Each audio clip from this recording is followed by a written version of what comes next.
नमस्कार, मैं हूं दिबांजलि मोइत्रा।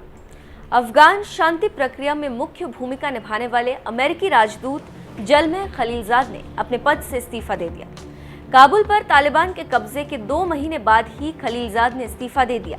अमेरिका के विदेश मंत्री एंटनी ब्लिंकन ने ट्वीट कर इस बात की जानकारी दी। दोहा समझौते में अमेरिकी और तालिबान के बीच समझौता कराने वाले खलीलजाद पर तालिबान से नजदीकी के आरोप लग रहे हैं। कई अधिकारियों ने खलीलजाद पर तालिबान से दोस्ती और साठगांठ का आरोप लगाया और इन अधिकारियों का मानना है कि खलीलजाद ही अफगानिस्तान में अमेरिका की राजनयिक असफलता के लिए जिम्मेदार है। एंटनी ब्लिंकन को अपने 2 पन्नों के इस्तीफे में खलीलजाद ने लिखा, जब मैंने शुरू किया तब मेरे पास 2 टास्क थे। पहला, अफगानिस्तान को दोबारा अमेरिका और दुनिया के लिए खतरा बनने से रोकना, और दूसरा, अफगानियों के लिए मदद के रास्ते खोलना। इसी मकसद से मैंने और मेरी टीम ने काम किया। हमने तालिबानियों और अफगान सरकार से बात की, चीन, रूस, भारत और पाकिस्तान से बात की। कतर के साथ हमने करीबी से काम किया। अपने इस्तीफे में खलीलजाद ने आगे लिखा, आखिरी में हम एक समझौते पर पहुंचे। तालिबान ने वादा किया है कि वो अफगानिस्तान की धरती का इस्तेमाल अल-कायदा समेत अन्य आतंकी संगठन को नहीं करने देगा। आज हमारी सेना वहां से आ चुकी।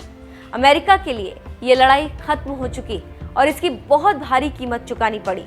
हालांकि इसके बाद भी तालिबान और अफगान सरकार के बीच राजनीतिक व्यवस्था आगे नहीं बढ़ सकी। तालिबान के अंतरिम सरकार और अफगानी कई चुनौतियों का सामना कर रहे हैं। अर्थव्यवस्था संकट में, अस्थिरता का दौर जारी, मानवाधिकार, महिलाओं के अधिकार, अल्पसंख्यकों के अधिकारों को लेकर चिंता, आतंकवाद को लेकर तालिबान के दावों के बावजूद हमें ये तय करना होगा कि हम उसकी निगरानी करने और खुद को आतंकवाद से बचाने में सक्षम हैं। अमेरिका और तालिबान के बीच कतर की राजधानी दोहा में हुए शांति समझौते में जलमह खलीलजाद की सबसे अहम भूमिका निभाई।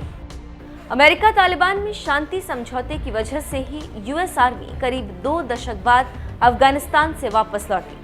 खलीलजाद ने तालिबान से बातचीत की और अफगानिस्तान में अमेरिका के 2 दशक तक सबसे बड़े युद्ध को खत्म किया। 2018 में तत्कालीन अमेरिकी राष्ट्रपति डोनाल्ड ट्रंप ने उन्हें तालिबान से बातचीत के लिए विशेष दूत नियुक्त किया था। खलीलजाद का जन्म 22 मार्च 1951 को अफगानिस्तान के मज़ार शरीफ में हुआ था।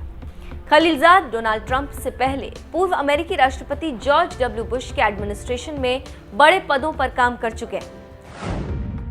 दोहा शांति समझौते के अलावा खलीलजाद साल 2007 से 2009 तक संयुक्त राष्ट्र में अमेरिका के स्थायी प्रतिनिधि के तौर पर काम किए। 2003 से 2005 तक अफगानिस्तान में अमेरिका के राजदूत थे।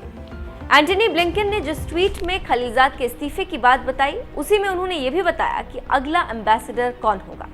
ब्लिंकन ने ट्वीट कर लिखा, दशकों तक बिना थके यूनाइटेड स्टेट की सेवा करने के लिए शुक्रिया जलमह खलीलजाद। अफगानिस्तान में विदेश दूत के लिए थॉमस वेस्ट का स्वागत करते हुए खुशी हो रही। इससे पहले थॉमस वेस्ट अफगानिस्तान के उप विशेष प्रतिनिधि के रूप में कार्यरत थे। इसके अलावा थॉमस उपराष्ट्रपति की राष्ट्रीय सुरक्षा टीम और राष्ट्रीय सुरक्षा परिषद में भी काम कर चुके हैं।